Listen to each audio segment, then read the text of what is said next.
si vous voulez avoir une vision du ciel et de ce qui se passe, on commence déjà à le vivre là, ici. Sinon, vous serez un peu déçus, mais le ciel sur la terre. C'est bien ça que Dieu l'a dit. Hein. Il voulait vraiment nous faire rentrer dans une intimité avec lui et vivre le ciel sur la terre. C'est vrai, sentir sa présence. Et dans l'adoration, on touche comme des choses spirituelles extraordinaires. Et là, il y avait ça tout à l'heure. Moi, je me sentais m'envoler. J'ai l'impression qu'on décolle, on n'est plus lourd du tout. Et on est tellement bien, on a envie de plus encore de lui. Je ne sais pas comme vous êtes, mais j'avais un frère dans l'église où j'avais ouverte à Carcassonne, et lui, il n'aimait pas du tout la louange. Et il dit, je viens qu'au moment de la prédication, parce que je veux que ça. Je dis, mais dans le ciel, comment tu vas faire? Je dis, ça va être terrible, parce qu'on va louer Dieu du matin au soir, quoi. On va l'adorer. On ne sera pas fatigué, hein. On sera tellement en forme pour adorer Dieu. Alors j'ai dit, mais quand même. Et c'est vrai, il y a des gens qui n'aiment pas.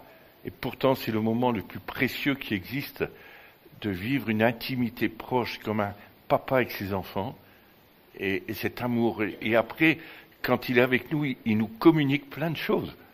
Et c'est merveilleux parce que on a des cadeaux. Tout à l'heure, elle a parlé de cadeaux aux enfants, j'ai bien aimé, mais Dieu a des cadeaux pour nous, et il en réserve, il a préparé des dons. Il veut que vraiment nous vivions lui sur la terre, mais tellement remplis de lui.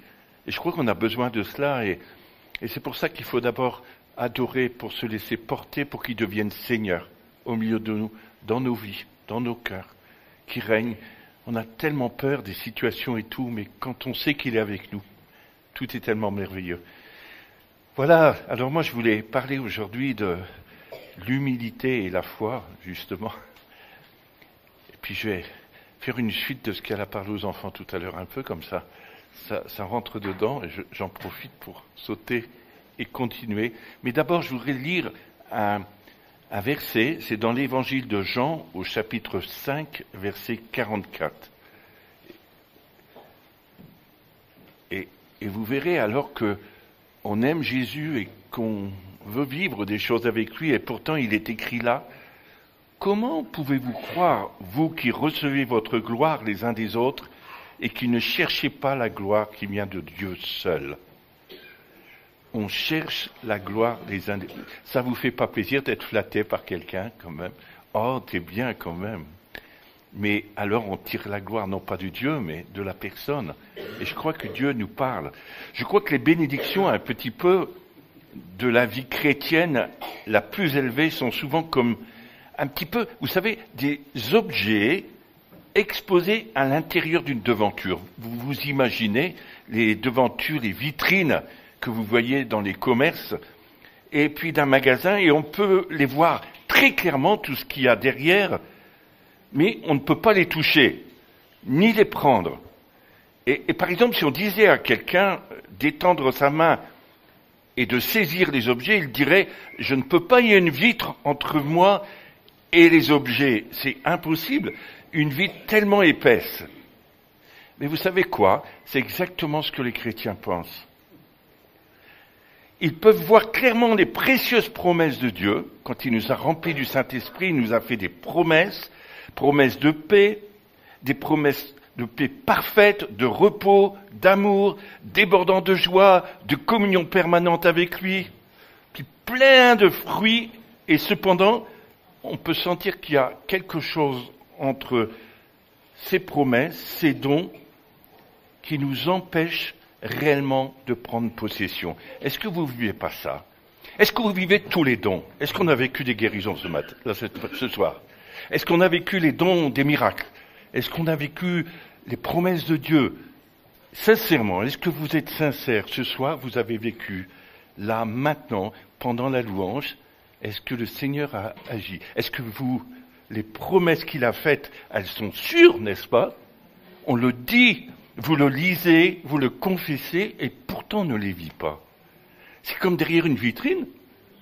On le sait qu'ils existent, on les voit, mais on n'en prend pas possession. Alors il y a un obstacle, un grand obstacle. Quel est l'obstacle à votre idée? Quel est l'obstacle qui peut empêcher de vivre tout ça à notre quotidien? Pourquoi? Puisque Dieu est toujours le même. Dis, tu veux dire? Vas-y. Hein? Non. Le diable, il y a une bonne... Mais c'est pas lui. Mais c'est bien de ce que tu as répondu. Mais non. Quel est l'obstacle? C'est bien, il ose parler. C'est rien que l'orgueil. L'orgueil nous empêche parce que, au lieu de laisser Dieu, on pense qu'on va y arriver tout seul. Alors on vit rien. Vrai ou faux? Je crois que les promesses faites à la foi sont tellement généreuses et si sûres, et les invitations et les encouragements sont si forts de la part de Dieu, la grande puissance de Dieu sur laquelle nous pouvons compter est si proche, elle est gratuite. Il nous donne. Elle a parlé de ça tout à l'heure. C'est gratuit, c'est un cadeau. J'ai aimé le mot cadeau. Mes petits-enfants, ils veulent un cadeau fait du Playmobil ou des choses comme ça. Mais un cadeau, quand le Saint-Esprit vous donne, tout à l'heure, apparemment, tout le monde était rempli du Saint-Esprit parce que personne n'a levé la main. Donc, vous êtes rempli de l'Esprit, on est d'accord. C'est le premier pas. Mais alors, pourquoi vous ne vivez pas les promesses de Dieu, quoi? C'est vrai, en fait, le seul obstacle à la prise de possession des bénédictions, c'est l'obstacle, c'est simplement ce qui nous empêche de croire que Dieu l'a fait. Ça nous empêche de croire que Dieu l'a fait. On le sait là, mais on ne le sait pas là.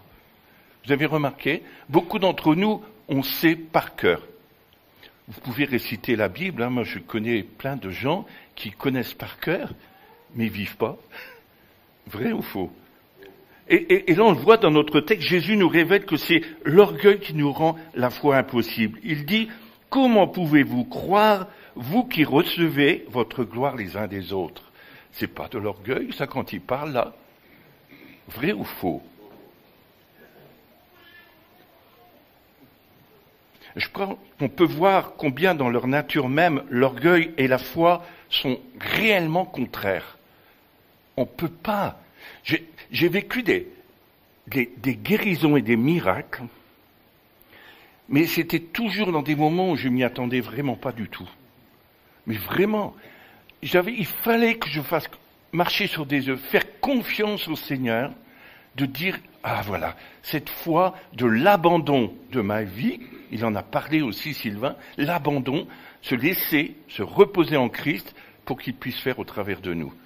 Alors, j'en ai des choses que j'ai déjà racontées, mais des miracles, par exemple, de création dans un corps, c'est des miracles. Quand il y a une partie d'un corps qui n'est pas et que Dieu crée devant nous, on va dire, c'était du temps des actes. Mais non, je pense, tout dépend de l'état de mon cœur. Je l'ai vécu.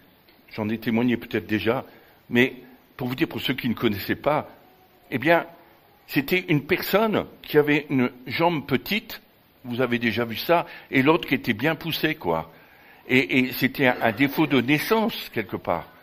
Et pourtant, cette femme était dans l'église depuis des années. Une très bonne chrétienne, mais tous les chrétiens l'ont vue tous les jours, quoi. Moi aussi, quand je l'ai vue, j'étais là, j'ai dit, oh la pauvre, quoi. Souvent on dit ça, oh le pauvre. C'est vrai, mais on ne pense pas laisser Dieu faire. Et quand c'est le jour et le moment de Dieu, et quand c'est lui qui le veut, les choses se passent tout seuls. Et si nous, on a cette foi d'abandon et de le laisser faire, c'est-à-dire que la gloire revienne qu'à lui seul, alors Dieu va agir au travers de nous. Et ça pour tout le monde.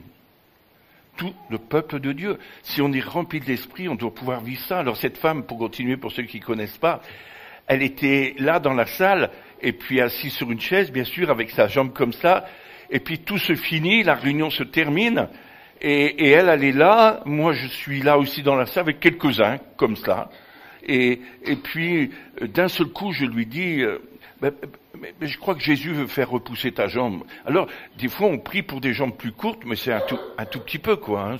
Même bon, des fois, il y a quelques centimètres, mais là, c'était toute la jambe, quoi, qui devait être créée, quoi, parce qu'elle n'était pas. Et je lui dis, assis-toi, on va prier, Dieu va te guérir. Mais pourquoi j'ai dit ça? Je vous promets que j'ai pas réfléchi du tout. Si j'avais commencé à dire oui, mais, je dirais c'est pas possible. Et si ça marche pas? Et puis, Mais quand Dieu te donne cette foi à l'intérieur, c'est-à-dire cet abandon entre ses mains et de le laisser faire, alors le miracle a lieu. Alors, j'ai dit aux gens autour de moi, je dis, asseyez-vous. Pourquoi j'ai dit ça? Je me suis même, vraiment, ça m'est sorti, parce que j'ai dit, parce que vous allez peut-être tomber quand vous allez voir ce que Dieu va faire. Vous savez, je pensais à cette chose du tombeau quand il est sorti. Tout le monde s'est cassé la figure par terre parce qu'ils n'ont pas pu tenir. Tellement la puissance de Dieu était là. Alors, j'ai dit, pas grand-chose. Il y en a qui auraient fait toutes leurs prières pentecôtistes. Seigneur, il faut il y a qu'à. Ça, c'est de l'orgueil, parce qu'il n'a pas qu'à, c'est Dieu qui est Seigneur. Rendez-vous compte comment on est quand on prie, des fois. Seigneur, je veux qu'il soit guéri. Mais oui, mais toi, mais le Seigneur, est-ce que tu veux qu'il soit guéri? Et d'arriver à se laisser, alors oui, il veut guérir, mais se laisser prendre et saisir par lui. Cet abandon.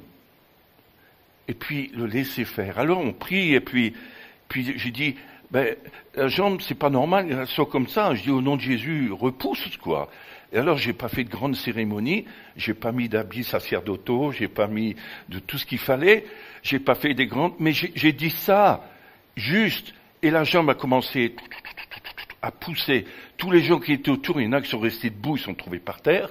J'avais raison quelque part, je l'ai pas fait exprès, mais la puissance de création, quand Dieu agit, on peut pas tenir.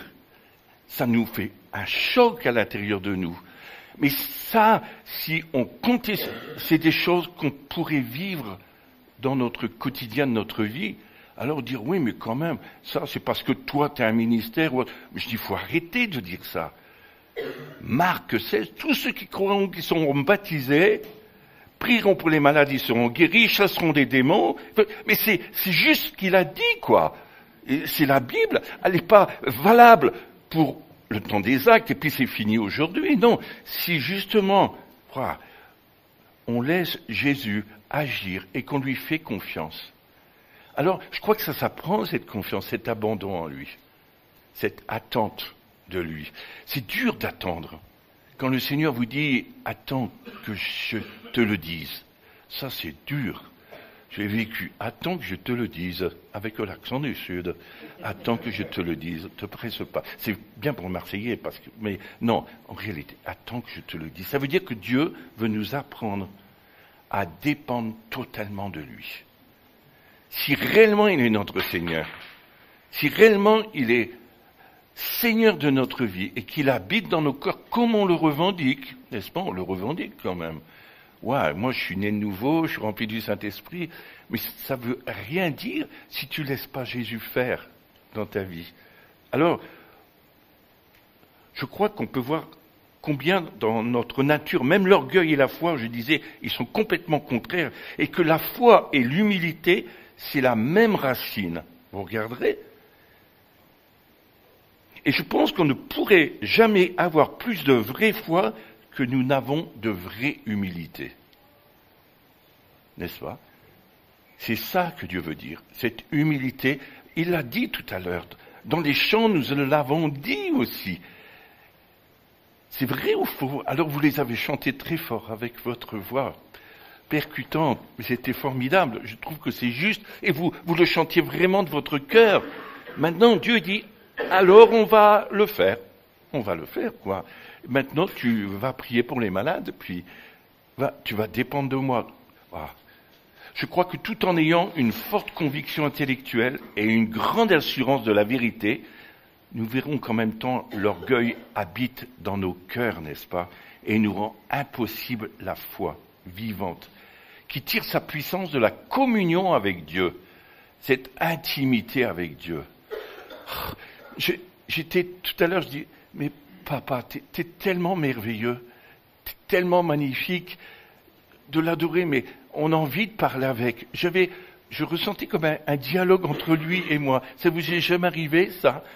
Comme vous parlez avec lui et il vous répond. Mais c'est formidable. Et je crois que Dieu veut nous apprendre ça. On va réfléchir un peu, qu'est-ce que la foi? La foi, ce n'est pas, n'est-ce pas la confession de notre néant et dans notre impuissance. Et l'abandon entre les mains de Dieu, c'est ça la foi. Et l'attente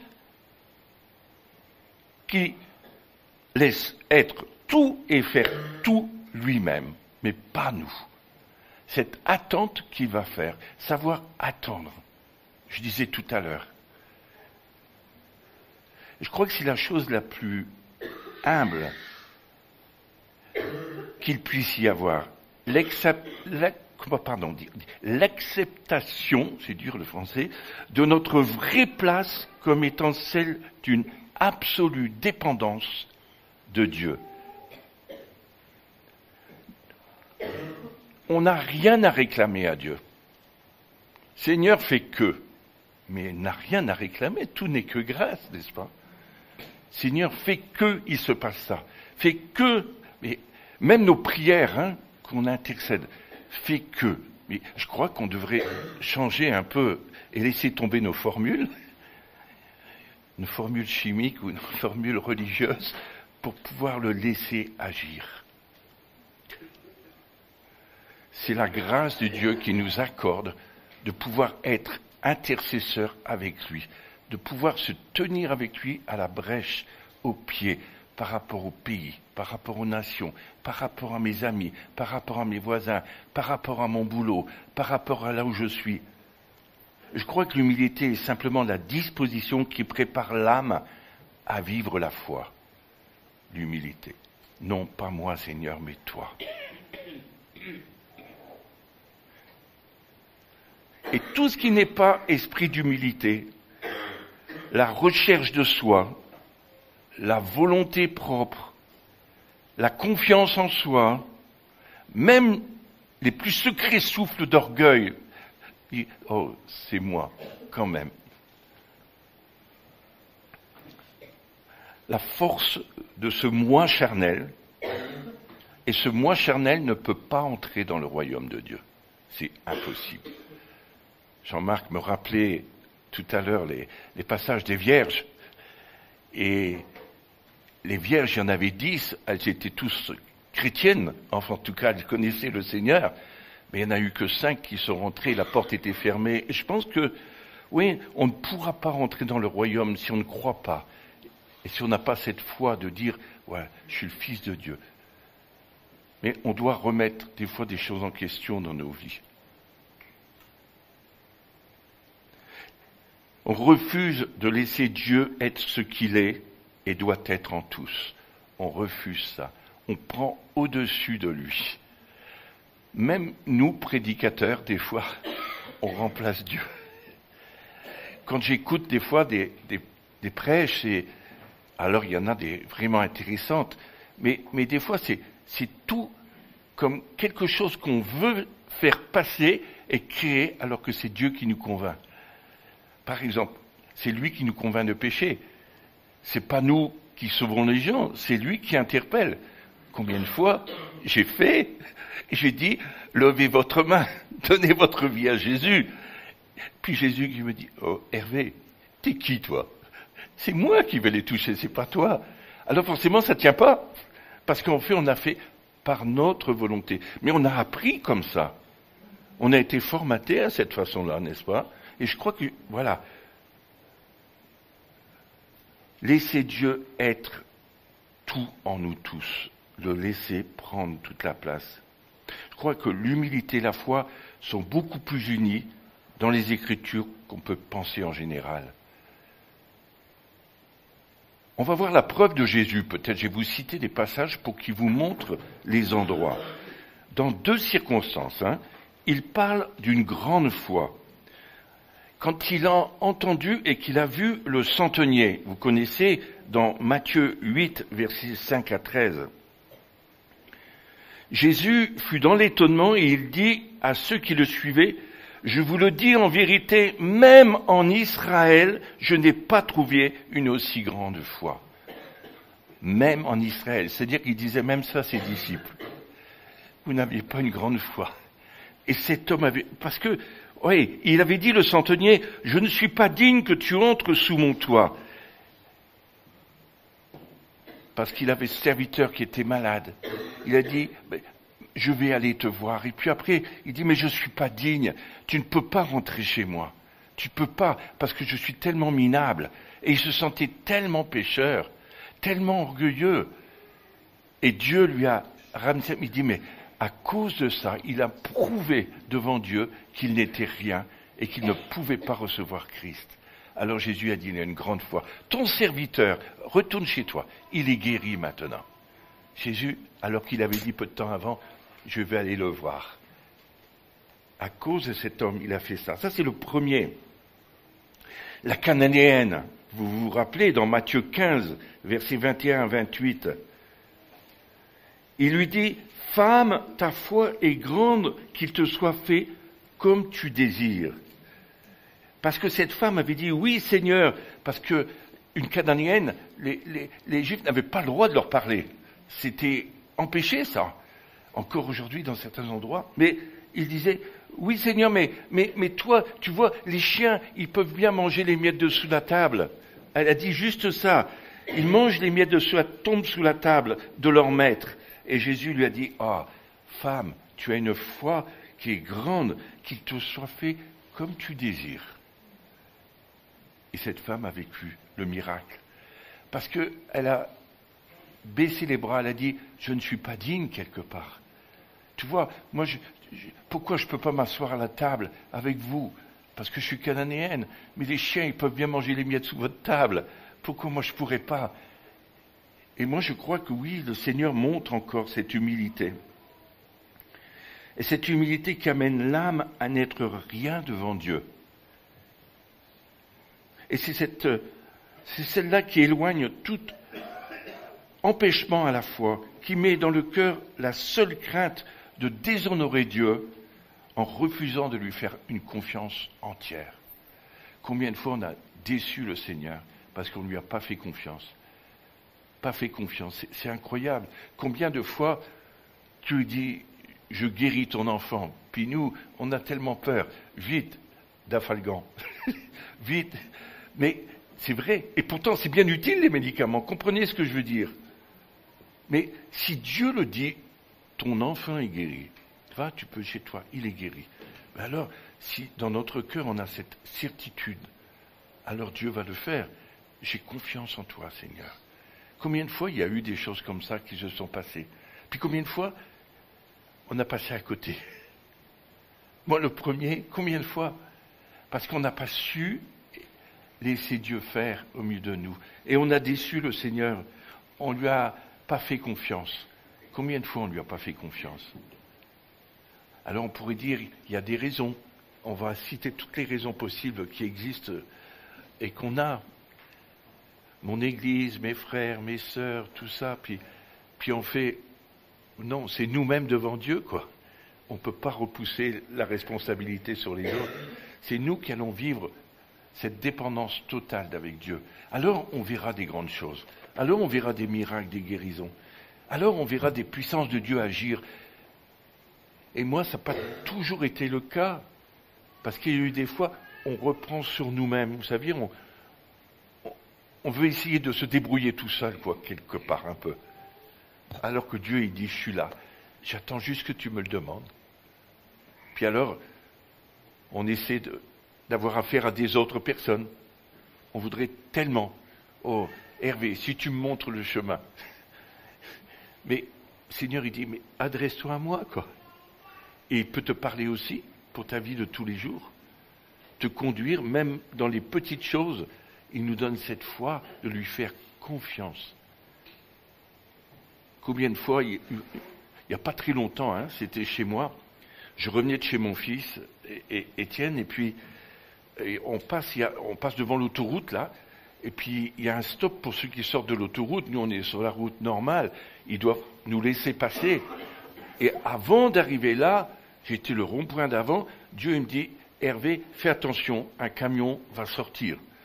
Il n'y avait aucune raison qu'il y ait un camion qui sorte. J'arrive, j'ai pas fait confiance, un camion qui sort. J'ai freiné, heureusement, et le camion avait avancé.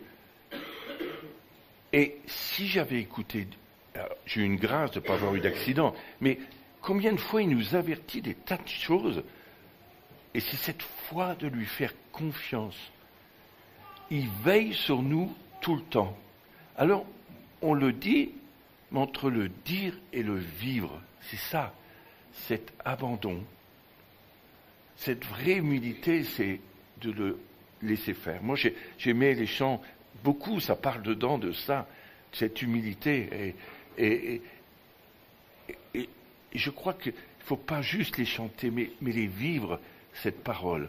Je crois qu'on doit et on devrait la mettre en application, la parole de Dieu, vous ne croyez pas? Beaucoup la connaissent, mais ne la mettent pas en pratique.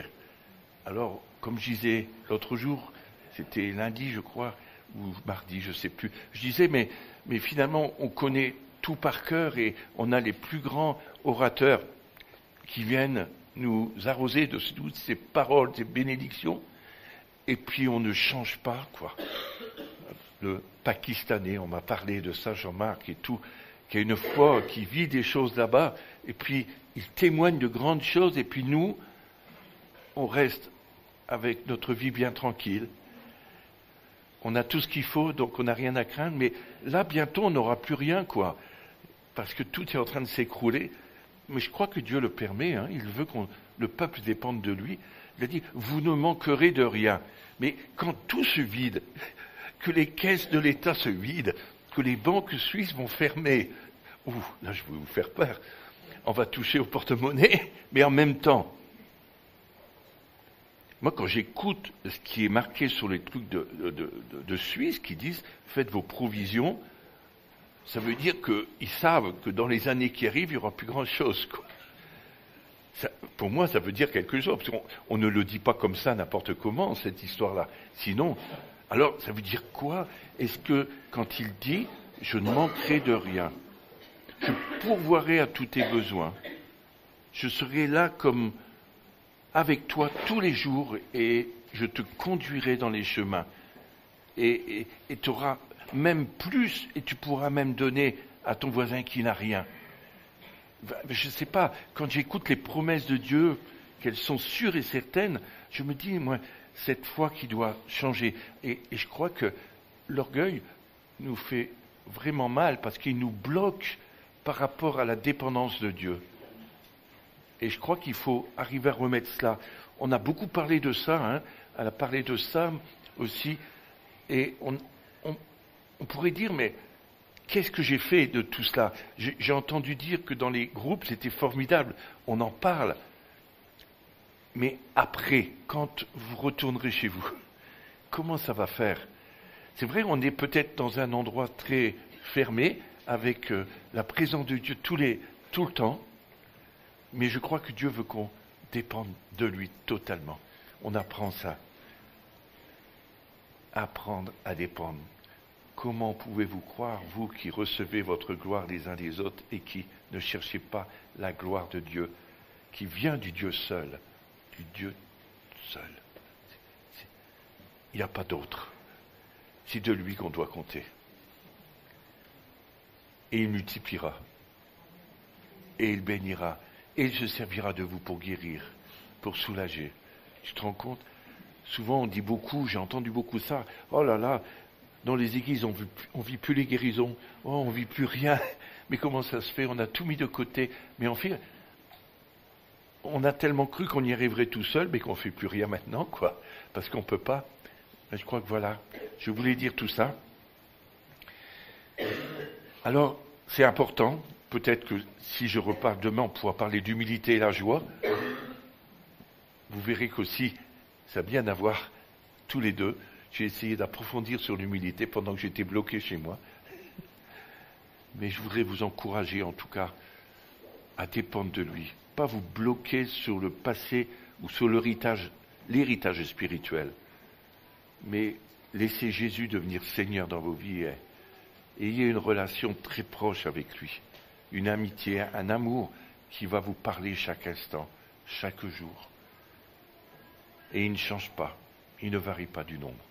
Voilà. C'est bon? On est dans les temps? Oui, ça va.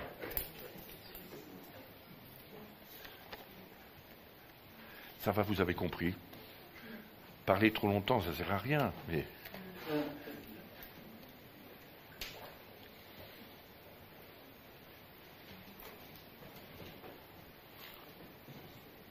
Alors, quand on